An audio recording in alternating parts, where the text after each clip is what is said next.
ದಾವಣಗೆರೆಯಲ್ಲಿ ಭರ್ಜರಿ ಪ್ರಚಾರ ಮಾಡ್ತಾ ಇರುವ ಸಿಎಂ ಸಿದ್ದರಾಮಯ್ಯ ಜಾಲಿನಗರದ ರಸ್ತೆ ಪಕ್ಕದಲ್ಲೇ ಹಾಕಿದ್ದ ಪೆಂಡಾಲ್ ಕೆಳಗೆ ಕುಳಿತು ಬಿಸಿ ಬಿಸಿ ಬೆಣ್ಣೆ ದೋಸೆ ಸವಿದಿದ್ದಾರೆ. ಸಿಎಂಗೆ ಎಸ್ಎಸ್ ಮಲ್ಲಿಕಾರ್ಜುನ್ ಅವರೇ ಬೆಣ್ಣೆ ದೋಸೆ ಬಡಿಸಿದ್ದಾರೆ.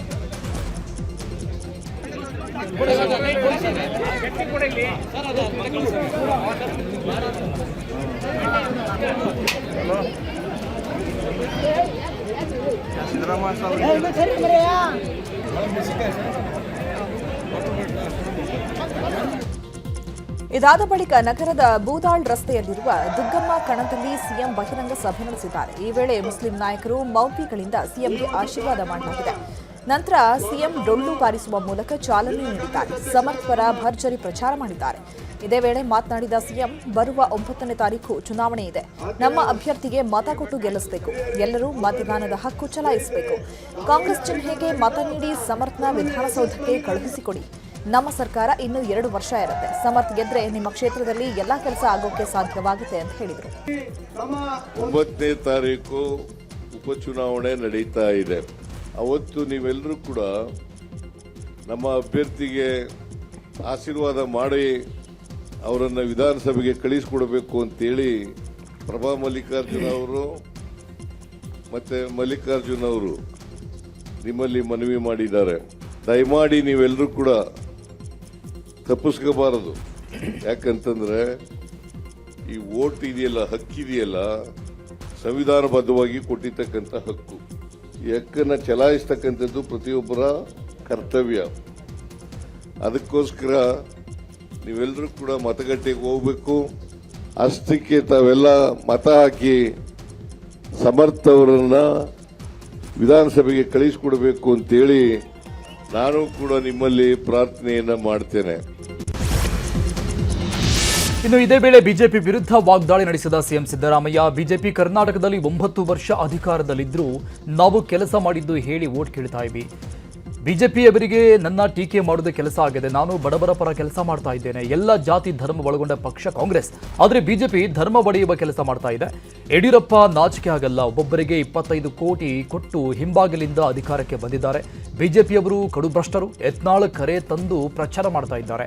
ಆದರೆ ನಮ್ಮ ಅಭ್ಯರ್ಥಿ ಗೆಲ್ಲುವುದು ಖಚಿತ ಅಂತ ಸೇಮ್ ಹೇಳಿದ್ದಾರೆ. ಬಿಜೆಪಿ ಕರ್ನಾಟಕದಲ್ಲಿ 9 ವರ್ಷಗಳ ಕಾಲ ಅಧಿಕಾರದಲ್ಲಿದ್ದರು. 9 ವರ್ಷಗಳ ಕಾಲ ಅಧಿಕಾರದಲ್ಲಿದ್ದರು. ಈ 9 ವರ್ಷಗಳಲ್ಲಿ ಅವರು ಪ್ರಚಾರ ಮಾಡ್ತಾ ಇರ್ತಕ್ಕಂಥದ್ದು, ನಾವು 9 ವರ್ಷಗಳಲ್ಲಿ ಇಂತಿಂಥ ಕೆಲಸಗಳನ್ನು ಮಾಡಿದ್ದೇವೆ. ಅವರು ಯಾವ ಕೆಲಸ ಮಾಡಿದ್ದೀವಿ ಅಂತ ಹೇಳಲ್ಲ, ಏನು ಅಭಿವೃದ್ಧಿ ಕೆಲಸ ಮಾಡಿದ್ದೀವಿ ಅಂತ ಹೇಳಲ್ಲ. ಅದ್ರ ಬದಲಿಗೆ ಸಿದ್ದರಾಮಯ್ಯನನ್ನ ಟೀಕೆ ಮಾಡೋದು, ನಮ್ಮ ಸರ್ಕಾರವನ್ನ ಟೀಕೆ ಮಾಡೋದು. ಯಾಕೆ ಮಾಡ್ತಾರೆ ಅಂತಂದ್ರೆ, ನಾನು ಬಡವರ ಪರವಾಗಿ ಕೆಲಸ ಮಾಡ್ತಾ ಇದ್ದೇನೆ ಅಂತಕ್ಕಂಥ ಕಾರಣಕ್ಕೋಸ್ಕರವಾಗಿ ನನ್ನನ್ನು ಟೀಕೆ ಮಾಡ್ತಾರೆ. ಉಪಚುನಾವಣೆ ಕಣ ರಂಗೇರಿದೆ. ಕದನದ ವಿಚಾರವಾಗಿ ಬೆಂಗಳೂರಿನಲ್ಲಿ ಮಾತನಾಡಿದಂತಹ ವಿಪಕ್ಷ ನಾಯಕ ಆರ್ ಅಶೋಕ್, ನಮಗೆ ಬಾಗಲಕೋಟೆ, ದಾವಣಗೆರೆ ಎರಡೂ ಕಡೆ ಉತ್ತಮ ಗೆಲುವಿನ ಭರವಸೆ ಇದೆ. ಅವರಿಗೆ ಸೋಲುವ ಭೀತಿ ಇದೆ. ಬಿಜೆಪಿ ದೊಡ್ಡ ಮಟ್ಟದಲ್ಲಿ ಗೆಲ್ಲುವ ವಿಶ್ವಾಸವಿದೆ ಅಂತ ಹೇಳಿದರು. ಇನ್ನು ಇದೇ ವಿಚಾರವಾಗಿ ದಾವಣಗೆರೆಯಲ್ಲಿ ಕೇಂದ್ರ ಸಚಿವ ಪ್ರಹ್ಲಾದ್ ಜೋಶಿ ಕೂಡ ಪ್ರತಿಕ್ರಿಯಿಸಿದ್ದಾರೆ. ಗೊಂದಲ ಇದೆ, ದಾವಣಗೆರೆಯಲ್ಲಿ ಗೊಂದಲ ಇದೆ. ಮುಸ್ಲಿಮರು ವೋಟ್ ಮಾಡಲ್ಲ ಅಂತ ಕೂತಿದ್ದಾರೆ. ಅದೇ ರೀತಿ ಬಾಗಲಕೋಟೆಯಲ್ಲೂ ಕೂಡ ಅವ್ರ ಮನೆಯಲ್ಲೇ ಯಾರು ಕಾಂಗ್ರೆಸ್ ಅಭ್ಯರ್ಥಿ ಇದ್ದಾರೆ ಅವ್ರ ಮನೆಯಲ್ಲೇ ಗೊಂದಲ ಇದೆ. ಈಗಿರುವಂಥ ಅವರ ಇಂಟೆಲಿಜೆನ್ಸಿ ರಿಪೋರ್ಟ್ ಪ್ರಕಾರ ಸೋಲ್ತಿರಿ ಅಂತ ಮಾಹಿತಿ ಬಂದು ಕೇರಳಗೆ ಹೋಗಿದ್ದಂಥ ಮುಖ್ಯಮಂತ್ರಿ ಮತ್ತೆ ವಾಪಸ್ ಓಡಿ ಬಾಗಲಕೋಟೆಗೆ ಬರ್ತಾ ಇದ್ದಾರೆ. ಕಳೆದ 3 ವರ್ಷದ ಅಭಿವೃದ್ಧಿ ಶೂನ್ಯ. ಕರ್ನಾಟಕವನ್ನ ಸಾಲಗಾರರ ರಾಜ್ಯವನ್ನ ಮಾಡದಂಥದ್ದು ಸಿದ್ದರಾಮಯ್ಯ. ಅಭಿವೃದ್ಧಿ ಇಲ್ಲ. ಅನ್ನಭಾಗ್ಯಕ್ಕೆ ಕನ್ನಭಾಗ್ಯ ಮಾಡಿದ್ದಾರೆ. ಈಗ ಈ 2 ಚುನಾವಣೆಯಲ್ಲಿ ಬಿಜೆಪಿ ದೊಡ್ಡ ಹಂತದಲ್ಲಿ ಗೆಲ್ಲುವಂತ ವಿಶ್ವಾಸ ನಮಗೆಲ್ಲ ಇದೆ. ಇಡೀ ದೇಶದಲ್ಲಿ ಏನು ಚುನಾವಣೆ ನಡೀತಾ ಇದೆ, ವೆಸ್ಟ್ ಬೆಂಗಾಲ್ದಲ್ಲಿ ಕಾಂಗ್ರೆಸ್ ಈಸ್ ನೋವೇರ್. ಆನಂತರ ಅಸ್ಸಾಂದಲ್ಲಿ ಉಚಿತ ಘೋಷಣೆ ಉಚಿತ, ಸೋಲು ಖಚಿತ ಅನ್ನುವಂಥ ಸ್ಥಿತಿಯಲ್ಲಿ ಇದ್ದಾರೆ. ಭಾಳ ಹೆವಿಲಿ ದೇ ಆರ್ ಲೂಸಿಂಗ್ ಇದೆಲ್ಲದಕ್ಕೂ ಕಾರಣ ಕಾಂಗ್ರೆಸ್ ಪಾರ್ಟಿಯ ಭ್ರಷ್ಟಾಚಾರ, ದುರಾಡಳಿತ. ಕರ್ನಾಟಕದಲ್ಲಿ ವಿಶೇಷವಾಗಿ ಈ ಕ್ಷೇತ್ರದಲ್ಲಿ ನಾನು ದಾವಣಗೆರೆಯ ಜನತೆಗೆ ಒಂದು ಮನವಿ ಮಾಡಲಿಕ್ಕೆ ಬಯಸ್ತೇನೆ. ಮನೆಯಲ್ಲಿ ಇವರ ತಾತ ಇದ್ದಾಗ ಅವರು MLA ಮಂತ್ರಿ, ಈಗ ಮಗ MLA ಮಂತ್ರಿ, ಅವರ ಹೆಂಡತಿ ಧರ್ಮಪತ್ನಿ MP. ಈಗ ಇವ್ರ ಮಗ MLA ಆದ ಅಂತಂದ್ರೆ ದಾವಣಗೆರೆಯ ಅಕ್ಕಪಕ್ಕದಲ್ಲಿ ಇನ್ನು ಬೇರೆ ಕ್ಷೇತ್ರಗಳನ್ನು ಹುಡುಕಿ ಇನ್ನು ಉಳಿದ ಫ್ಯಾಮಿಲಿ ಒಳಗೆ ಯಾರಿಗಿದ್ದಾರೆ ಅವರಿಗೆಲ್ಲ ಕೊಟ್ಟು MLA MLC ಕೊಟ್ಟು ಇಡೀ ದಾವಣಗೆರೆಯನ್ನು ಕಬ್ಜಾ ಮಾಡ್ಕೊಳ್ತಾರೆ. ಬಾಗಲಕೋಟೆ ಬೈ ಎಲೆಕ್ಷನ್ ಅಖಾಡಕ್ಕೆ ಜಮೀರ್ ಎಂಟ್ರಿ ಕೊಟ್ಟಿದ್ದಾರೆ. ನವನಗರದ ವಾಂಬೆ ಕಾಲೋನಿಯಲ್ಲಿ ಜಮೀರ್ ಉಮೇಶ್ ಮೇಟಿ ಪರ ಭರ್ಜರಿಯಾಗಿ ಪ್ರಚಾರ ಮಾಡ್ತಾ ಇದ್ದಾರೆ. ಅಲ್ಪಸಂಖ್ಯಾತ ಹಿಂದುಳಿದ ವರ್ಗಗಳ ಮತ ಹೆಚ್ಚಿರುವ ವಾಂಬೆ ಕಾಲೋನಿಯಲ್ಲಿ ಜಮೀರ್ ಪ್ರಚಾರ ಮಾಡ್ತಾ ಇದ್ದಾರೆ. ಇನ್ನು ಜಮೀರ್ಗೆ ಸ್ಥಳೀಯ ಮುಸ್ಲಿಂ ನಾಯಕರು ಸಾಥ್ ಕೊಟ್ಟಿದ್ದಾರೆ. ಬೈ ಎಲೆಕ್ಷನ್ ವಿಚಾರವಾಗಿ ಬಾಗಲಕೋಟೆಯಲ್ಲಿ ನ್ಯೂಸ್ 18 ಜೊತೆ ಮಾತನಾಡಿದ ಸಚಿವ ಸತೀಶ್ ಜಾರಕಿಹೊಳಿ, ಕ್ಷೇತ್ರದಲ್ಲಿ ಕಾಂಗ್ರೆಸ್ ಪರವಾದ ವಾತಾವರಣ ಇದೆ. ಬೂತ್ ಮಟ್ಟದಲ್ಲಿ ಕೆಲಸ ಮಾಡಬೇಕಿದೆ. ಪಕ್ಷದ ಗ್ಯಾರಂಟಿ ಮತ್ತು ಅಭಿವೃದ್ಧಿ ಬಗ್ಗೆ ಹೇಳಿ ನಮ್ಮ ಗೋಲ್ ಮುಟ್ತೇವೆ. ಬಿಜೆಪಿಯವರು ಸಿದ್ದರಾಮಯ್ಯ ಅವರ ಬಗ್ಗೆ ಅಪಪ್ರಚಾರ ಮಾಡ್ತಿರ್ತಾರೆ, ಅವರನ್ನ ಟಾರ್ಗೆಟ್ ಮಾಡ್ತಾರೆ. ಈ ರೀತಿಯಾಗಿ ದಾರಿ ತಪ್ಪಿಸೋದು, ಜನರ ದಿಕ್ಕು ತಪ್ಪಿಸೋದು ಮಾಡ್ತಾರೆ. ಈ ರೀತಿಯಾಗಿ ದಾರಿ ತಪ್ಪಿಸೋದು, ಜನರ ದಿಕ್ಕು ತಪ್ಪಿಸೋದು ಮಾಡ್ತಾರೆ ಅಂತ ಮತ್ತೊಮ್ಮೆ ಪುನರುಚ್ಚರಿಸಿದ್ದಾರೆ. ಇನ್ನೂ ಕೂಡ ನಮ್ಮ ಕಾರ್ಯಕರ್ತರು ಮನೆ ಮನೆಗೆ ಹೋಗಬೇಕು. ಪಕ್ಷದ ಗ್ಯಾರಂಟಿ, ಅಭಿವೃದ್ಧಿ ಇವನ್ನೆಲ್ಲ ಹೇಳುವಂಥ ಪ್ರಯತ್ನ ಮಾಡಿ ಇನ್ನೂ ನಾವು ಗೋಲ್ ರೀಚ್ ಆಗಬೇಕಾಗಿದೆ. ಆ ಹಂತದಲ್ಲಿ ಕೆಲಸ ಮಾಡ್ತೀವಿ. ನಮ್ಮ ಗೋಲನ್ನು ಮುಟ್ಟುವಂಥ ಪ್ರಯತ್ನ ಮಾಡ್ತೀವಿ. ಚೆಂದ 3 ವರ್ಷದಿಂದ ಅದನ್ನೇ ಮಾಡ್ತಾರೆ ಅವರು. ಅಭಿವೃದ್ಧಿಗೆ ಅವರು ಚರ್ಚೆಗೆ ಬರೋಲ್ಲ, ಅಪಪ್ರಚಾರದಲ್ಲಿರ್ತಾರೆ, ಅವ್ರು ಟಾರ್ಗೆಟ್ ಮಾಡೋದಾಗಲಿ. ಸೊ ಈ ರೀತಿ ಜನರನ್ನು ಅಂದರೆ ದಾರಿ ತಪ್ಪಿಸುವಂಥದ್ದು ಇರ್ಬೋದು, ದಿಕ್ಕನ್ನು ತಪ್ಪಿಸುವಂಥ ಪ್ರಯತ್ನ ಮಾಡ್ತಿರ್ತಾರೆ ಅವರು. ಎಲ್ಲ ಕಡೆ ಕೂಡ ವಿಚಾರ ಮಾಡ್ತಾರೆ. ಅವರು ಟೀಮ್ ಹೆಡ್ ಅವರು ಎಲ್ಲ ಕಡೆ ಅಷ್ಟೇ ಸಮಾನತೆಯಿಂದ ನೋಡಬೇಕಾಯ್ತು. ಅವರು ಜಾತಿ ಅಷ್ಟೆಲ್ಲ ಯಾರೇ ಇದ್ರೂ ಅವರು ಕಾಂಗ್ರೆಸ್ಸಿನ ಜಾತಿ. ಬಾಗಲಕೋಟೆಯಲ್ಲಿ ಬೈ ಎಲೆಕ್ಷನ್ ವಿಚಾರವಾಗಿ ಮಾತಾಡಿದ ಮಾಜಿ ಸಿಎಂ BSY, ಬಾಗಲಕೋಟೆ ಮತ್ತು ದಾವಣಗೆರೆಯಲ್ಲಿ ಬಿಜೆಪಿ ಅಭ್ಯರ್ಥಿಗಳು ಗೆಲ್ತಾರೆ. ಕ್ಷೇತ್ರದಲ್ಲಿ ಚರಂತಿಮಠ ವಿರುದ್ಧ ಒಂದೇ ಒಂದು ಶಬ್ದ ಕೇಳ್ತಾ ಇಲ್ಲ. ಎಲ್ಲರೂ ಒಗ್ಗಟ್ಟಾಗಿ ಹೋಗ್ತಾ ಇದ್ದಾರೆ. ಹೀಗಾಗಿ ವೀರಣ್ಣ ಚರಂತಿಮಠ ಗೆಲುವು ನಿಶ್ಚಿತವಾಗಿದೆ. ವಿಶ್ವಾಸದ್ರೋಹಕ್ಕೆ ಮತ್ತೊಂದು ಹೆಸರೇ ಸಿದ್ದರಾಮಯ್ಯನವರು. ಅವರ ಜನಾಂಗದ ವ್ಯಕ್ತಿ ಇರುವುದರಿಂದ 4-5 ಬಾರಿ ಬಂದು ಪ್ರಚಾರ ಮಾಡ್ತಿದ್ದಾರೆ. ಸಿಎಂ ಸಿದ್ದರಾಮಯ್ಯನವರಿಗೆ ಸೋಲಿನ ಭೀತಿ ಕಾಡ್ತಾ ಇದೆ ಅಂತ ಹೇಳಿದ. ಚುನಾವಣೆ ವೀರಣ್ಣ ಚಿರಂತಿಮಠ ಅವರು ಸುಮಾರು 10,000ಕ್ಕೂ ಹೆಚ್ಚಿನ ಅಂತರದಲ್ಲಿ ಗೆಲ್ತಾರೆ. ಬಾಗಲಕೋಟೆ ಅನೇಕ ಗ್ರಾಮಗಳಿಗೆ ಹೋಗಿದ್ದೇನೆ, ಪ್ರಮುಖರನ್ನು ಭೇಟಿ ಮಾಡಿದ್ದೇನೆ. ಎಲ್ಲೂ ವೀರಣ್ಣ ಚಿರಂತಿಮಠ ವಿರುದ್ಧ ಒಂದು ಶಬ್ದ ಕೇಳ್ತಾ ಇಲ್ಲ. ಎಲ್ಲರೂ ಸಹ ಈ ಬಾರಿ ಒಟ್ಟಾಗಿ ಒಂದಾಗಿ ವೀರಣ್ಣ ಚಿರಂತಿಮಠನ ಗೆಲ್ಲಿಸ್ತೇವೆ ಅನ್ನೋ ಭರವಸೆಯನ್ನು ಕೊಡ್ತಾ ಇದ್ದಾರೆ. ನೀವು ಆಶ್ಚರ್ಯ ಪಡ್ಬೋದು, ದಾವಣಗೆರೆಯಲ್ಲೂ ಸಹ ಈ ಬಾರಿ ಚುನಾವಣೆಯಲ್ಲಿ ಗೆಲ್ತೇವೆ. ನಂಬಿಕೆ ದ್ರೋಹ, ವಿಶ್ವಾಸ ದ್ರೋಹಕ್ಕೆ ಮತ್ತೊಂದು ಹೆಸರು ಸಿದ್ದರಾಮಯ್ಯನವರು. ಹೀಗಾಗಿ ಅವರ ಜನಾಂಗದ ಅಭ್ಯರ್ಥಿನಲ್ಲಿ ನಿಲ್ಲಿಸಿ ಇಲ್ಲಿ 4 ಬಾರಿ ಇಲ್ಲಿ ಬಂದು ಪ್ರಯತ್ನ ಮಾಡ್ತಾ ಇದ್ದಾರೆ. ಆದರೆ ಆ ಪ್ರಯತ್ನಕ್ಕೆ ಯಶಸ್ಸು ಸಿಗೋದಿಲ್ಲ. 100ಕ್ಕೆ 100. ಬಾಗಲಕೋಟೆ ಬೈ ಎಲೆಕ್ಷನ್ ಪ್ರಚಾರದ ವೇಳೆ ಚುನಾವಣಾ ನೀತಿ ಸಂಹಿತೆ ಉಲ್ಲಂಘಿಸಿ ಸಿಎಂ ಸಿದ್ದರಾಮಯ್ಯ ವಿರುದ್ಧ ಅವಹೇಳನಕಾರಿ ಹೇಳಿಕೆ ನೀಡಿದ ಹಿನ್ನೆಲೆ ಪ್ರತಾಪ್ ಸಿಂಹ ವಿರುದ್ಧ ಎಫ್ಐಆರ್ ದಾಖಲು ಮಾಡಲಾಗಿದೆ. ಐಹೊಳೆ ಗ್ರಾಮದಲ್ಲಿ ಪ್ರಚಾರದ ವೇಳೆ ಸಿಎಂಗೆ ವೈಯಕ್ತಿಕವಾಗಿ ಟೀಕೆ ಮಾಡಿದ್ರು. ಹೀಗಾಗಿ ಚುನಾವಣಾ ಅಧಿಕಾರಿಗಳು ಪ್ರತಾಪ್ ಸಿಂಹ ವಿರುದ್ಧ ಕೇಸ್ ದಾಖಲಿಸಿಕೊಂಡಿದ್ದು ಎಫ್ಐಆರ್ ದಾಖಲಿಸಿಕೊಂಡಿದ್ದಾರೆ. ಮೊನ್ನೆ ಸಿದ್ದರಾಮಯ್ಯನವರು ಒಂದು ಹೇಳಿಕೆ ಕೊಡ್ತಾರೆ, ನಾನು ಯುಗಾದಿ ದಿನ ಮಾಂಸ ತಿಂತೀನಿ, ದೀಪಾವಳಿ ದಿನ ಮಾಂಸ ತಿಂತೀನಿ. ಅಣ್ಣ, ನೀವು ಮಾಂಸಾಹಾರ ತಿನ್ನು, ಏನು ಬೇಕಾದ್ರೂ ಮಾಡು, ನೀನು ಬೇಕಾದ್ರೆ ಬೇಡ ಅಂತ. ಒಬ್ಬರು ನಾಯಕ ಅವರು ಅಮೀನ್ಗಢಲ್ಲಿ ಕಮಲ್ಗಿಯಲ್ಲಿ ಅಮೀನ್ಗಢಲ್ಲಿ ಮಾತಾಡುವಾಗ ಪ್ರತಾಪ್ ಸಿಂಹ ಅವರು ಮಾತಾಡುವಾಗ ಅವರು ಕೆಲವು ಅಬ್ಜೆಕ್ಷನೇಬಲ್ ವರ್ಡ್ಸ್ ಯೂಸ್ ಮಾಡಿದ್ದಾರೆ. ಅದರ ಬಗ್ಗೆ ಒಂದಾಗಿದೆ. ಒಬ್ಬರು ನಾಯಕ ಅವರು ಅಮೀನ್ಗಢಲ್ಲಿ ಕಮಲ್ಗಿಯಲ್ಲಿ ಅಮೀನ್ಗಢಲ್ಲಿ ಮಾತಾಡುವಾಗ ಪ್ರತಾಪ್ ಸಿಂಹ ಅವರು ಮಾತಾಡುವಾಗ ಅವರು ಕೆಲವು ಅಬ್ಜೆಕ್ಷನೇಬಲ್ ವರ್ಡ್ಸ್ ಯೂಸ್ ಮಾಡಿದ್ದಾರೆ. ಅದರ ಬಗ್ಗೆ ಒಂದಾಗಿದೆ. ಮಧ್ಯಪ್ರಾಚ್ಯದಲ್ಲಿನ ಯುದ್ಧ 38ನೇ ದಿನವೂ ಮುಂದುವರೆದಿದೆ. ಹರ್ಮುಜ್ ರಿಓಪನ್ಗೆ ಇರಾನ್ ಒಪ್ಪಿಗೆ ನೀಡಿಲ್ಲ. ಹೀಗಾಗಿ ಇರಾನ್ಗೆ ಅಮೆರಿಕ ಅಧ್ಯಕ್ಷ ಟ್ರಂಪ್ ಮಂಗಳವಾರದ ಡೆಡ್ಲೈನ್ ಕೊಟ್ಟಿದ್ದಾರೆ. ಮಂಗಳವಾರ ರಾತ್ರಿ 8 ಗಂಟೆಯೊಳಗೆ ಹರ್ಮುಜ್ ಜಲಸಂಧಿ ತೆರೆಯದಿದ್ರೆ ರಾಕ್ ಶಿರಾಜ್ ಸ್ಫೋಟಿಸುವುದಾಗಿ ಟ್ರಂಪ್ ಎಚ್ಚರಿಸಿದ್ದಾರೆ. ಇರಾನ್ ಪವರ್ ಪ್ಲಾಂಟ್ಸ್ ಸೇರಿ ಹಲವು ಕಟ್ಟಡಗಳ ಮೇಲೆ ದಾಳಿ ಮಾಡ್ತೀವಿ ಅಂತ ಎಚ್ಚರಿಕೆ ಕೊಟ್ಟಿದ್ದಾರೆ. ಈ ನಡುವೆ ಸಂಧಾನದ ಮಾತುಕತೆ ಕೂಡ ಜೋರಾಗಿದೆ. ಪಾಕಿಸ್ತಾನ ಹಾಗೂ ಈಜಿಪ್ಟ್ ದೇಶಗಳು ಅಮೆರಿಕ ಹಾಗೂ ಇರಾನ್ ವಿದೇಶಾಂಗ ಅಧಿಕಾರಿಗಳ ಸಂಪರ್ಕದಲ್ಲಿದ್ದು ಹರ್ಮುಜ್ ಓಪನ್ ಮಾಡಿಸೋಕೆ ಪ್ರಯತ್ನ ಪಡ್ತಾ ಇದ್ದಾವೆ. ಇದಕ್ಕೆ ಇರಾನ್ ಕೆಲ ಕಂಡೀಷನ್ಗಳ ಮೇಲೆ ಒಪ್ಪಿದೆ ಅಂತ ಹೇಳಲಾಗ್ತಾ ಇದೆ. ಆದರೆ ಅಧಿಕೃತವಾಗಿ ಯಾವುದೇ ಮಾಹಿತಿ ಹೊರಬಿದ್ದಿಲ್ಲ. ಇನ್ನು ಟ್ರಂಪ್ ವಾರ್ನಿಂಗ್ಗೆ ಇರಾನ್ ಕೌಂಟರ್ ಕೊಟ್ಟಿದೆ. ಯುದ್ಧದ ನಷ್ಟ ಭರಿಸುವವರೆಗೂ ಹರ್ಮುಜ್ ಬಂದ್ ಆಗಿಯೇ ಇರುತ್ತೆ ಅಂತ ಹೇಳಿದೆ. ಅಲ್ಲದೆ ಹರ್ಮುಜ್ ಮಾರ್ಗದ ವೇಳಾಪಟ್ಟಿ ಸಲ್ಲಿಕೆಗೆ ಸೂಚನೆ ನೀಡಿದೆ. ತೈಲ ಮಾರಾಟ ಸಂಸ್ಥೆಗೆ ಇರಾನ್ ಸೂಚನೆ ಕೊಟ್ಟಿದ್ದು 24 ಗಂಟೆಗಳ ಒಳಗೆ ಯಾವ್ಯಾವ ದೇಶ ಎಷ್ಟೆಷ್ಟು ಹಡಗು ಸಂಚಾರ ಮಾಡುತ್ತೆ ಅಂತ ವೇಳಾಪಟ್ಟಿ ಸಲ್ಲಿಸುವುದಕ್ಕೆ ಸೂಚನೆ ಕೊಟ್ಟಿದೆ. ಮಧ್ಯಪ್ರಾಚ್ಯದಲ್ಲಿ ಯುದ್ಧ ಮುಂದುವರೆದಿದೆ. ಈ ಮಧ್ಯೆ ಇರಾನ್ ಸರ್ವೋಚ್ಚ ನಾಯಕ ಮುಜ್ತಾಬ್ ಖಮೇನಿ ಅವರ ಹೊಸ ವಿಡಿಯೋವೊಂದನ್ನು ಇರಾನ್ ರಿಲೀಸ್ ಮಾಡಿದೆ. ಇರಾನ್ನ ಮಿಲಿಟರಿ ಆಪರೇಷನ್ ರೂಮ್ಗೆ ಮುಜ್ತಾಬ್ ತೆರಳಿ ಪರಿಶೀಲನೆ ಮಾಡಿರುವ ವಿಡಿಯೋವನ್ನು ಶೇರ್ ಮಾಡಿದ್ದಾರೆ. ಬಳ್ಳಾರಿಯಲ್ಲಿ ಎಲ್ಪಿಜಿ ಗ್ಯಾಸ್ ಅಭಾವ ಸೃಷ್ಟಿಯಾಗಿದೆ. ನಗರದಲ್ಲಿದ್ದ 6 ಎಲ್ಪಿಜಿ ಬಂಕ್ಗಳಲ್ಲಿ ನೋ ಸ್ಟಾಕ್ ಬೋರ್ಡ್ ಹಾಕಲಾಗಿದೆ. ಇನ್ನು ಒಂದು ಬಂಕ್ನಲ್ಲಿ ಮಾತ್ರ ಗ್ಯಾಸ್ ಲೋಡ್ ಬಂದಿರೋ ಹಿನ್ನೆಲೆ ಗ್ಯಾಸ್ ಹಾಕಿಸಿಕೊಳ್ಳಲು ಕಿಲೋಮೀಟರ್ ಗಟ್ಟಲೆ ಆಟೋಗಳು ಬಂಕ್ ಮುಂದೆ ಕ್ಯೂ ನಿಂತಿದ್ದು ಗ್ಯಾಸ್ ಹಾಕಿಸಿಕೊಳ್ಳಲು ಪರದಾಡಿದ್ದಾರೆ. ಈ ಮಧ್ಯೆ ಗ್ಯಾಸ್ ದರ ಕೂಡ ₹105ಗೆ ಏರಿಕೆಯಾಗಿದ್ದು ಚಾಲಕರು ಬೆಲೆ ಏರಿಕೆಯಿಂದಾಗಿ ಕಂಗಾಲಾಗಿದ್ದಾರೆ. ಗ್ಯಾಸ್ ಏಜೆನ್ಸಿ ವಿರುದ್ಧ ಜನರು ಆಕ್ರೋಶ ವ್ಯಕ್ತಪಡಿಸಿರುವ ಘಟನೆ ಮೈಸೂರಿನ ಹುಣಸೂರಿನ ಚೌಡಾಂಬಿಕಾ ಗ್ಯಾಸ್ ಏಜೆನ್ಸಿಯಲ್ಲಿ ನಡೆದಿದೆ. 3 ತಿಂಗಳಾಯಿತು ಗ್ಯಾಸ್ ಬುಕ್ ಮಾಡಿ, ಆದರೆ ಇನ್ನೂ ವಿತರಣೆ ಮಾಡಿಲ್ಲ ಅಂತ ಏಜೆನ್ಸಿಗೆ ಮುತ್ತಿಗೆ ಹಾಕಿ ಆಕ್ರೋಶ ವ್ಯಕ್ತಪಡಿಸಿದ್ದಾರೆ.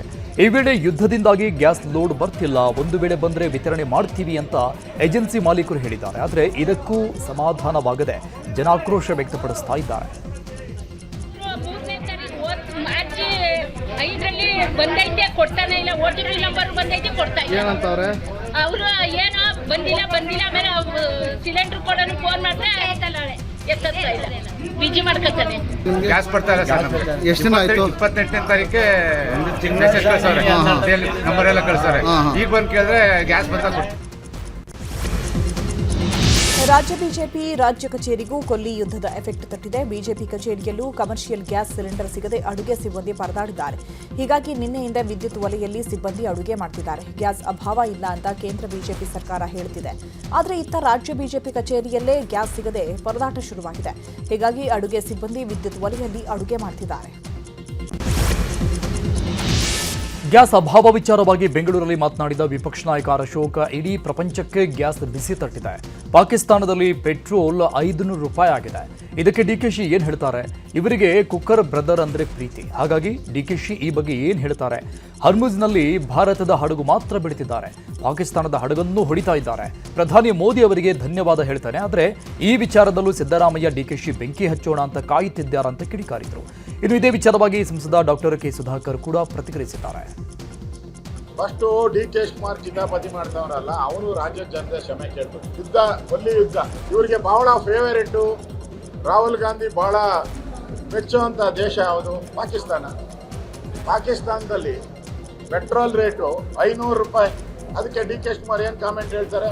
ಯಾಕೆಂದ್ರೆ ಇವರೆಲ್ಲ ಕುಕ್ಕರ್ ಬ್ರದರ್ನ ನಮ್ಮ ಬ್ರದರ್ ಅಂದ್ರಲ್ಲ, ಆ ಕುಕ್ಕರ್ ಬ್ರದರು ಪಾಕಿಸ್ತಾನದವನೇ. ಇರಾನ್ನವರು ಪಾಕಿಸ್ತಾನ ಹಡಗನು ಉಡಿಸ್ ಮಾಡಿದ್ದಾರೆ. ಆದರೆ ನಮ್ಮ ದೇಶದ ಹಡಗುಗಳು ಸರಾಗವಾಗಿ ಬರೋ ರೀತಿ ಮಾಡಿದ್ದಾರೆ. ನಾನು ಪ್ರಧಾನಿ ನರೇಂದ್ರ ಮೋದಿಗೆ ಧನ್ಯವಾದ ಹೇಳ್ತಾ ಇದ್ದೀನಿ. ಆದರೆ ಸಿದ್ದರಾಮಯ್ಯ ಮತ್ತು ಡಿ.ಕೆ. ಶಿವಕುಮಾರ್ಗೆ ಇಲ್ಲೂ ಏನಾರ ಬೆಂಕಿ ಹೆಚ್ಚಕ್ಕೆ ಅವಕಾಶ. ಪ್ರಪಂಚದ ಸಮಸ್ಯೆ ಇದರಲ್ಲಿ ರಾಜಕಾರಣ ಯಾರಾದರೂ ಮಾಡಲಿಕ್ಕೆ ಹೋದರೆ ಅವ್ರಿಗೆ ಡೆಪಾಸಿಟ್ ಸಿಕ್ಕಲ್ಲ ಅಂತೇಳಿ. ವಿಶೇಷವಾಗಿ ನನಗೆ ಗೊತ್ತಿದೆ, ಈ ಕಾಂಗ್ರೆಸ್ನವರು ಅವರಿಗೆ ಅವ್ರ ಸರ್ಕಾರವನ್ನು ನಡೆಸಲಿಕ್ಕೆ ಯೋಗ್ಯತೆ ಇಲ್ಲ. ಇಂಥ ಭೀಕರವಾಗಿರ್ತಕ್ಕಂಥ ಯುದ್ಧ ನಡೀತಾ ಇದ್ದರೂ ಕೂಡ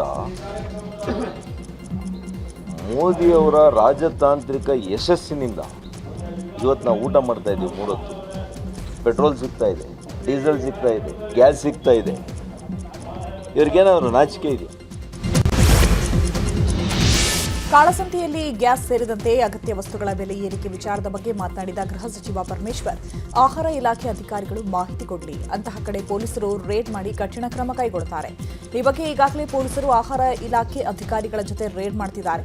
ಒಂದಷ್ಟು ಪ್ರಕರಣಗಳು ಕೂಡ ದಾಖಲಾಗಿದೆ. ಮುಲಾಜಿಲ್ಲದೆ ದಂಧೆಕೋರರ ಮೇಲೆ ಕ್ರಮ ಆಗುತ್ತೆ ಎಂದಿದ್ದಾರೆ. ಹೋಟೆಲ್ ನಮ್ಗೆ ಗ್ಯಾಸ್ ಬೇಕಲ್ಲ, ಗ್ಯಾಸ್ ಬೇಕು, ಆಮೇಲಿಂದ ಪೆಟ್ರೋಲ್ ಡೀಸೆಲ್ ಬೇಕು. ಅದನ್ನು ಸರಿಯಾಗಿ ಎಲ್ಲ ರಾಜ್ಯಗಳಿಗೂ ಕೊಟ್ಟಾಗೆ ನಮಗೂ ಕೂಡ ಸಮರ್ಪಕವಾಗಿ ಕೊಟ್ಟರೆ ಸರಿ ಆಗುತ್ತೆ. ಕೆಲವರು ಬಂಡವಾಳ ಮಾಡ್ಕೊಂಡಿದ್ದಾರೆ ಸರ್, ಒಂದು ಡಬ್ಬಲ್ ವಸೂಲಿ ಅಲ್ಲ. ನಾವು ನ್ಯಾಯ ಕೊಡಿಸುವಂತೆ ಕುಮಾರಸ್ವಾಮಿಗೆ ಕಾಲಿಗೆ ವ್ಯಕ್ತಿ ಬಿದ್ದು ಗೋಳಾಡಿರುವ ಘಟನೆ ಮಂಡ್ಯದಲ್ಲಿ ನಡೆದ ದಿಶಾ ಸಭೆಯಲ್ಲಿ ಘಟನೆ ನಡೆದಿದೆ. ನನ್ನ ಪತ್ನಿ ವಿಜಯಲಕ್ಷ್ಮಿ ಜೊತೆ ಅನ್ನದಾನಿ ಅಕ್ರಮ ಸಂಬಂಧ ಹೊಂದಿದ್ದಾರೆ ಅಂತ ಪ್ರಸನ್ನಕುಮಾರ್ ಅನ್ನೋರು ಆರೋಪ ಮಾಡಿದ್ದಾರೆ. ಅಲ್ಲದೆ ನನಗೆ ನ್ಯಾಯ ಕೊಡಿಸುವಂತೆ ಕುಮಾರಸ್ವಾಮಿ ಕಾಲಿಗೆ ಬಿದ್ದು ಪ್ರಸನ್ನಕುಮಾರ್ ಗೋಳಾಡಿದ್ದಾರೆ.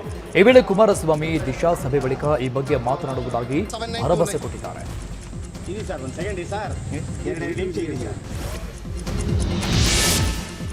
ಸರ್ಕಾರದ ವಿರುದ್ಧ ಸಾರಿಗೆ ನೌಕರರು ಮತ್ತೆ ಸಿಡಿದೆದ್ದಿದ್ದಾರೆ. ಕರ್ನಾಟಕ ರಾಜ್ಯ ರಸ್ತೆ ಸಾರಿಗೆ ಮತ್ತು 4 ಸಂಘಟನೆಗಳ ಒಕ್ಕೂಟದಿಂದ ಪ್ರತಿಭಟನೆಗೆ ಕರೆ ನೀಡಲಾಗಿದೆ. ಚುನಾವಣಾ ಪೂರ್ವ ಸರ್ಕಾರ ಕೊಟ್ಟ ಭರವಸೆ ಈಡೇರಿಸಿಲ್ಲ. ಹೀಗಾಗಿ ಭರವಸೆ ಈಡೇರಿಸುವಂತೆ ಪಟ್ಟು ಹಿಡಿದಿದ್ದು ಸಾರಿಗೆ ನೌಕರರು ಪ್ರತಿಭಟನೆ ನಡೆಸಿದ್ದಾರೆ. ಏಪ್ರಿಲ್ 8ರಂದು ಚಿತ್ರದುರ್ಗದಿಂದ ಪಾದಯಾತ್ರೆ ಆರಂಭಿಸಿ ಏಪ್ರಿಲ್ 21ರಂದು ಬೆಂಗಳೂರಿನ ಫ್ರೀಡಂ ಪಾರ್ಕ್ಗೆ ಪಾದಯಾತ್ರೆ ತಲುಪಲಿದೆ. ಬಳಿಕ ಫ್ರೀಡಂ ಪಾರ್ಕ್ನಲ್ಲಿ ಅನಿರ್ದಿಷ್ಟಾವಧಿ ಉಪವಾಸ ಸತ್ಯಾಗ್ರಹ ಮಾಡಲಿದ್ದಾರೆ. ಹುಬ್ಬಳ್ಳಿಯಲ್ಲಿ 2ನೇ ಲವ್ ಜಿಹಾದ್ ಪ್ರಕರಣ ಸಂಬಂಧಪಟ್ಟಂಗೆ ಮುಫೀಜ್ನೆ ಧಮಕಿ ಹಾಕಿ ಸಂತ್ರಸ್ತೆಯಿಂದ ವಿಡಿಯೋ ಮಾಡಿಸಿರುವ ಆ ವಿಡಿಯೋಗಳು ಈಗ ವೈರಲ್ ಆಗಿದೆ. ಈ ಬಗ್ಗೆ ಮಾತನಾಡಿರುವ ಸಂತ್ರಸ್ತೆ, ಮುಫೀಜ್ನೆ ನನಗೆ ಧಮಕಿ ಹಾಕಿ ವಿಡಿಯೋ ಮಾಡಿಸಿದ್ದಾನೆ. ರಿಜಿಸ್ಟರ್ ಮದುವೆಗೆ ಮಾಡಿಕೊಳ್ಳಲು ಮುಂದಾದಾಗ ನಾನು ಆತ್ಮಹತ್ಯೆಗೆ ಯತ್ನಿಸಿದ್ದೆ. ಇದಾದ ನಂತರ ಮುಫೀಜ್ ನನಗೆ ಬ್ಲಾಕ್ಮೇಲ್ ಮಾಡಿದ್ದ. ಪೋಷಕರು ಹಿಂದೂಪರ ಸಂಘಟನೆ ವಿರುದ್ಧ ಹೇಳಿಕೆ ನೀಡುವಂತೆ ಬೆದರಿಕೆ ಹಾಕಿದ್ದ. ಈಗ ನನ್ನ ವಿಡಿಯೋಗಳನ್ನು ಇಟ್ಕೊಂಡು ವೈರಲ್ ಮಾಡಲಾಗ್ತಾ ಇದೆ. ಕೆಲ ಕಾಂಗ್ರೆಸ್ ನಾಯಕರು ಇದರ ರಾಜಕೀಯ ಲಾಭ ಪಡೆದುಕೊಳ್ತಾ ಇದ್ದಾರೆ ಅಂತ ಸಂತ್ರಸ್ತೆ ಆರೋಪ ಮಾಡಿದ್ದಾಳೆ. ಮಂತ್ಸ್ ಬ್ಯಾಕ್ ಅವೆಲ್ಲ ವೀಡಿಯೋಸ್ ಅವನಾಗೆ ನನಗೆ ಬೆದರಿಕೆ ಹಾಕಿ ನನಗೆ ವೀಡಿಯೋ ಮಾಡಿಸಿದ್ದ. ಆಮೇಲೆ ಏನಾದರೂ ವೀಡಿಯೋಸ್ ಮಾಡಲಿಲ್ಲ ಅಂದ್ರೆ ನಾನು ನನ್ನ ಫೋಟೋಸ್ ವೀಡಿಯೋಸ್ ವೈರಲ್ ಮಾಡ್ತೀನಿ ಅಂಥೇಳಿ ನನಗೆ ಬ್ಲ್ಯಾಕ್ ಮೇಲ್ ಮಾಡ್ದೆ. ಅವ್ರ ಫ್ರೆಂಡ್ ಸರ್ಕಲ್ಲು ನನಗೆ ಬೆದರಿಕೆ ಹಾಕಿದ್ರೆ, ನೀನು ಏನಾದರೂ ಮಾಡಲಿಲ್ಲ ಅಂದ್ರೆ ಫೋಟೋಸ್ ಮತ್ತು ಇದು ವೀಡಿಯೋನ ವೈರಲ್ ಮಾಡ್ತೀವಿ, ಹೀಗೆಲ್ಲ ನನಗೆ ಬೆದರಿಕೆ ಹಾಕಿ ಈಗೇನು ವೈರಲ್ ಆಗ್ತಿದ್ದಾವಲ್ಲ ಅವು ನನ್ನ ಇಚ್ಛೆಲೇ ನಾ ವಿಡಿಯೋ ಮಾಡಿಲ್ಲ. ಅವನಾಗೆ ನನಗೆ ಬ್ಲ್ಯಾಕ್ಮೇಲ್ ಮಾಡಿ ನನ್ನ ಫೋಟೋಸ್ ಮತ್ತು ವಿಡಿಯೋ ವೈರಲ್ ಮಾಡ್ತೀನಂತ ಅಂದು ನನಗೆ ಬೆದರಿಕೆ ಹಾಕಿ ನನಗೆ ವಿಡಿಯೋ. ಇನ್ನು ಲವ್ ಜಿಹಾದ್ ಪ್ರಕರಣದ ಬಗ್ಗೆ ಮಾತನಾಡಿದ ಶ್ರೀರಾಮ ಸೇನೆ ಮುಖಂಡ ಶ್ರೀಧರ್, ಕಲಬುರಗಿ, ಹುಬ್ಬಳ್ಳಿ, ಧಾರವಾಡದಲ್ಲಿ ಜಿಮ್ಗಳು ಜಿಹಾದ್ ಹೆಚ್ಚಾಗಿದೆ. ಜಿಮ್ಗಳಲ್ಲಿಯೇ ಹಿಂದೂ ಯುವತಿಯರನ್ನ ಟಾರ್ಗೆಟ್ ಮಾಡಲಾಗ್ತಾ ಇದೆ. ಧಾರವಾಡದಲ್ಲಿ ಒಂದು ಪ್ರಕರಣ ಬೆಳಕಿಗೆ ಬಂದಿತ್ತು. ಈಗ ಹುಬ್ಬಳ್ಳಿಯ ಮಜಲ್ ಜಿಮ್ನಲ್ಲಿ 2 ಪ್ರಕರಣ ಬೆಳಕಿಗೆ ಬಂದಿದೆ. ಹೀಗಾಗಿ ಇಂತಹ ಜಿಮ್ಗಳ ಪತ್ತೆಯಾಗಬೇಕು, ಯುವತಿಯರನ್ನ ಟ್ರ್ಯಾಪ್ ಮಾಡುವವರ ಮೇಲೆ ಕ್ರಮ ಕೈಗೊಳ್ಳಬೇಕು ಅಂತ ಹೇಳಿದ್ದಾರೆ. ಇವೆಲ್ಲ ಈಗ ಮಸಲ್ ಫ್ಯಾಕ್ಟ್ರಿ ಅಂತ ಹೇಳಿ ಏನಿದೆಯಲ್ಲ ಅದರಲ್ಲಿ ಆಗ್ತಾ ಇರೋದು ಈಗ 2ನೇ ಪ್ರಕರಣ. ಅದೇ ಜಿಮ್ಮಲ್ಲಿ ಇರುವಂತಹ ಟ್ರೈನರ್ಗಳು ಮತ್ತು ಏನು ಟ್ರೈನಿಂಗ್ ತೊಗೊತಾರೆ ಅವರೇ ಇದು ಬೆಳಕಿಗೆ ಬರ್ತಾ ಇದೆ ಅದೊಂದು ಮಸಲ್ ಫ್ಯಾಕ್ಟ್ರಿ ಜಿಮ್ದಿಂದ.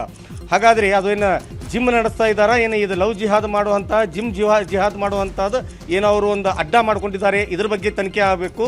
ಈ ಥರದ ಆದಂತಹ ಜಿಮ್ಗಳನ್ನು ಬಂದ್ ಮಾಡಬೇಕು ಅನ್ನೋದು, ಅವರ ಲೈಸೆನ್ಸನ್ನು ರದ್ದು ಮಾಡಬೇಕು ಅನ್ನೋದನ್ನು ಆಗ್ರಹವನ್ನು ಮಾಡ್ತಾ ಇದ್ದೀವಿ.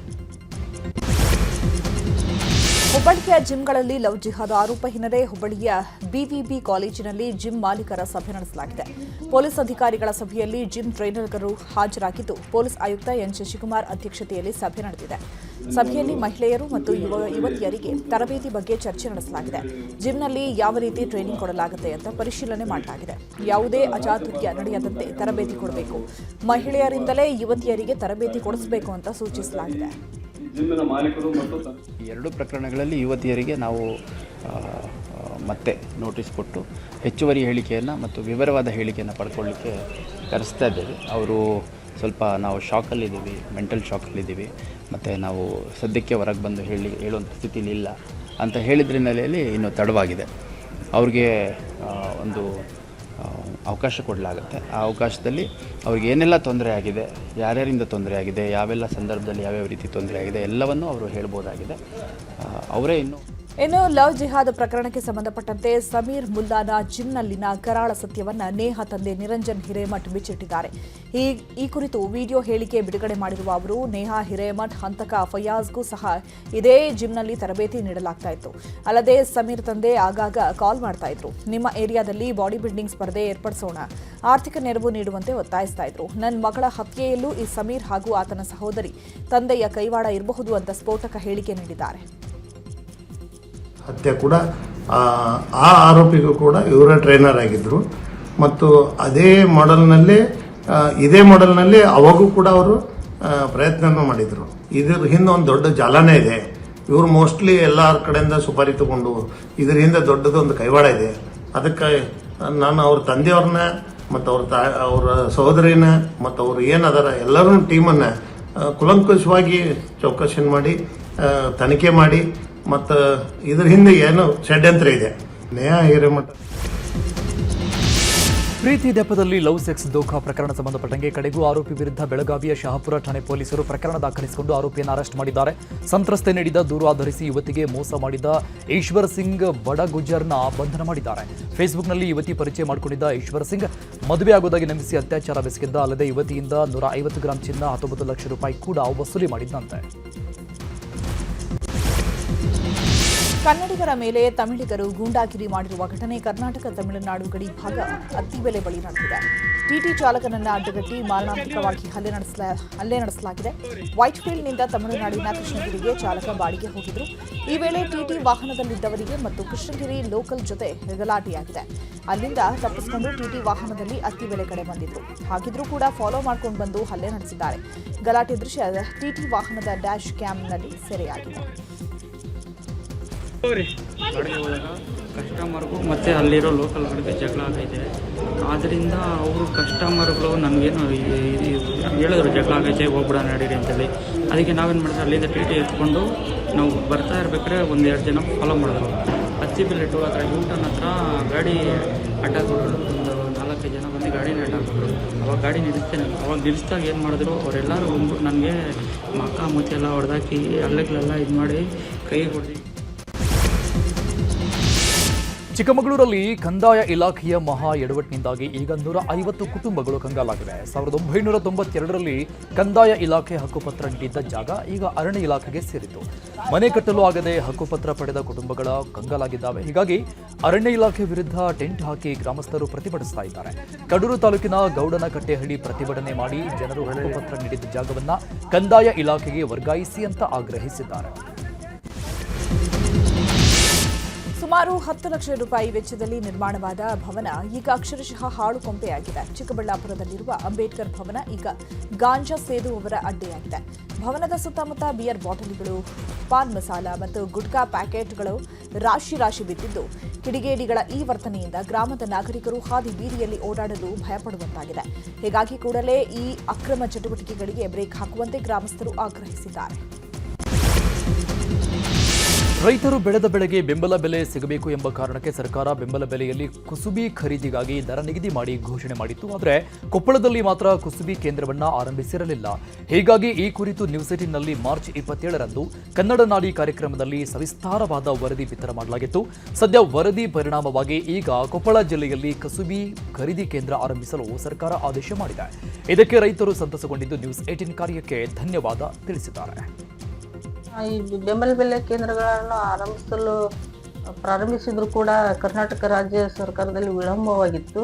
ನ್ಯೂಸ್ 18 ವಾಹಿನಿಯವರು ಕೂಡ ಇದನ್ನು ಸತತವಾಗಿ ಬೆನ್ನತ್ತಿ ಸರ್ಕಾರ ಗಮನಕ್ಕೆ ತರುವಂಗೆ ಮಾಡಿ ಮತ್ತೆ ಅದನ್ನು ಆದೇಶ ಹೊರಡಿಸುವಂಗೆ ಮಾಡಿದ್ದಕ್ಕಾಗಿ ನ್ಯೂಸ್ 18 ಕನ್ನಡ ವಾಹಿನಿಯವರಿಗೆ ಧನ್ಯವಾದಗಳನ್ನು ಹೇಳಕ್ಕೆ ನಾನು ಇಷ್ಟಪಡ್ತೀನಿ. ಆರ್ಸಿಬಿ ವರ್ಸಸ್ ಸಿಎಸ್ಕೆ ಮ್ಯಾಚ್ ಹಿನ್ನೆಲೆ ಚಿನ್ನಸ್ವಾಮಿ ಬಳಿ ಬ್ಲಾಕ್ ಮಾರ್ಕೆಟ್ ಹೆಚ್ಚಾಗಿತ್ತು. ಹೀಗಾಗಿ ಬ್ಲಾಕ್ನಲ್ಲಿ ಟಿಕೆಟ್ ಮಾರ್ತಿದ್ದವರ ವಿರುದ್ಧ ಕೇಸ್ ದಾಖಲು ಮಾಡಲಾಗಿತ್ತು. ಪ್ರಕರಣ ಸಂಬಂಧ ಒಟ್ಟು 7 ಜನರ ವಿರುದ್ಧ ಪ್ರತ್ಯೇಕ ಎಫ್ಐಆರ್ ದಾಖಲು ಮಾಡಲಾಗಿದೆ. ಬೆಂಗಾವಲು ಕಾರಿನೊಂದಿಗೆ ಗೂಡ್ಸ್ ವಾಹನದಲ್ಲಿ ಅಕ್ರಮವಾಗಿ ಜಾನುವಾರು ಸಾಗಾಟ ಮಾಡಲಾಗ್ತಾ ಇತ್ತು. ಖಚಿತ ಮಾಹಿತಿ ಮೇರೆಗೆ ದಾಳಿ ಮಾಡಿದ ಪೊಲೀಸರು 3ರನ್ನ ಬಂಧಿಸಿದ್ದಾರೆ. ಬೆಳಗಾವಿಯ ರಾಮದುರ್ಗದ ಮುಸ್ತಾಕ್ ಹುಸೈನ್, ಸಲೀಂ ಹುಸೈನ್, ಸಾಬ್ ನದಾಫ್, ಕಂಡೂರಿನ ನದೀಂ ಅಬ್ದುಲ್ ಖಾದರ್ ಬಂಧಿತರಾಗಿದ್ದಾರೆ. ಹುಲಿಕಲ್ ಘಾಟಿ ಕಡೆಯಿಂದ ಹೊಸಂಗಡಿ ಚೆಕ್ಪೋಸ್ಟ್ ಕಡೆಗೆ ಬರ್ತಾ ಇದ್ದ ವಾಹನವನ್ನು ತಡೆದು ತಪಾಸಣೆ ಮಾಡಿದಾಗ ಎತ್ತುಗಳನ್ನು ಅಕ್ರಮವಾಗಿ ಸಾಗಿಸ್ತಾ ಇರೋದು ಗೊತ್ತಾಗಿದೆ. ಈ ಹಿನ್ನೆಲೆಯಲ್ಲಿ ಅಮಾಸೆ ಬೈಲು ಹೊಸಂಗಡಿ ಚೆಕ್ಪೋಸ್ಟ್ನಲ್ಲಿ ಪೊಲೀಸರು ಆರೋಪಿಗಳನ್ನು ಬಂಧಿಸಿದ್ದಾರೆ. ಇನ್ನೊಂದೆಡೆ ಯಾದಗಿರಿಯ ಗಾಂಧಿಗಂಜ್ ಪ್ರದೇಶದಲ್ಲಿರುವ ಅಕ್ರಮ ಕಸಾಯಿಖಾನೆ ಮೇಲೆ ಪೊಲೀಸರು ದಾಳಿ ಮಾಡಿದ್ದಾರೆ.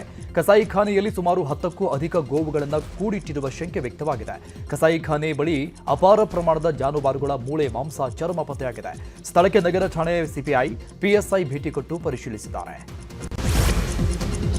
ನಾಳೆ ದ್ವಿತೀಯ ಪಿಯುಸಿ ಫಲಿತಾಂಶ ಪ್ರಕಟ, ಬಹುತೇಕ ಡೌಟ್ ಎನ್ನಲಾಗ್ತಾ ಇದೆ. ಈ ಹಿಂದೆ ನಾಳೆ ಪರೀಕ್ಷಾ ಫಲಿತಾಂಶ ಬಿಡುಗಡೆ ಮಾಡುವುದಾಗಿ ಕೆಎಸ್ಇಎಬಿ ಹೇಳಿತ್ತು. ಆದರೆ ಕೊನೆಯ ಹಂತದ ಮೌಲ್ಯಮಾಪನ ಕೆಲಸ ಬಾಕಿ ಹಿನ್ನೆಲೆ ನಾಳೆ ಫಲಿತಾಂಶ ಪ್ರಕಟ ಇಲ್ಲ ಅಂತ ನ್ಯೂಸ್ 18ಗೆ ಕೆಎಸ್ಇಎಬಿ ಅಧ್ಯಕ್ಷ ಪ್ರಕಾಶ್ ನಿಟ್ಟಾಳಿ ಮಾಹಿತಿ ನೀಡಿದ್ದಾರೆ.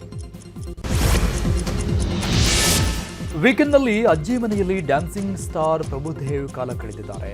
ಮೈಸೂರಿನ ನಂಜನಗೂಡು ತಾಲೂಕಿನ ಕೆಂಬಾಳು ಸಮೀಪದ ತೋಟದ ಮನೆಯಲ್ಲಿ ಪ್ರಭುದೇವ ವಾಸ್ತವ್ಯ ಹೂಡಿದ್ದು, ಸಾಮಾನ್ಯರಂತೆ ತೋಟದ ಜಗುಲಿಯಲ್ಲಿ ನೆಮ್ಮದಿಯಿಂದ ನಿದ್ದೆ ಮಾಡಿರುವ ವಿಡಿಯೋ ಸೋಷಿಯಲ್ ಮೀಡಿಯಾದಲ್ಲಿ ವೈರಲ್ ಆಗಿದೆ. ಐಪಿಎಲ್ ಟೂರ್ನಿಯ 19ನೇ ಆವೃತ್ತಿಯ 12ನೇ ಪಂದ್ಯದಲ್ಲಿ ಕೆಕೆಆರ್ ಮತ್ತು ಪಂಜಾಬ್ ಮುಖಾಮುಖಿಯಾಗಲಿವೆ. ಇವತ್ತು ಕೋಲ್ಕತಾದ ಈಡನ್ ಗಾರ್ಡನ್ನಲ್ಲಿ ಪಂದ್ಯ ನಡೆಯಲಿದೆ. ಕೆಕೆಆರ್ ಬ್ಯಾಟಿಂಗ್ನಲ್ಲಿ ಮಿಂಚಿದ್ರೂ ಬೌಲಿಂಗ್ನಲ್ಲಿ ದುಬಾರಿ ಆಗ್ತಿದೆ. ವೇಗಿಗಳ ಕೊರತೆ ತಂಡಕ್ಕಿದ್ದು ಬ್ಯಾಟರ್ಗಳ ಮೇಲೆ ಒತ್ತಡ ಹೆಚ್ಚಿದೆ. ಪಂಜಾಬ್ ತಂಡ ಬ್ಯಾಟಿಂಗ್ ಮತ್ತು ಬೌಲಿಂಗ್ನಲ್ಲಿ ಸಮತೋಲನ ಹೊಂದಿದ್ದು ಗೆಲ್ಲುವ ಫೇವರಿಟ್ ಟೀಮ್ ಎನಿಸಿಕೊಂಡಿದೆ.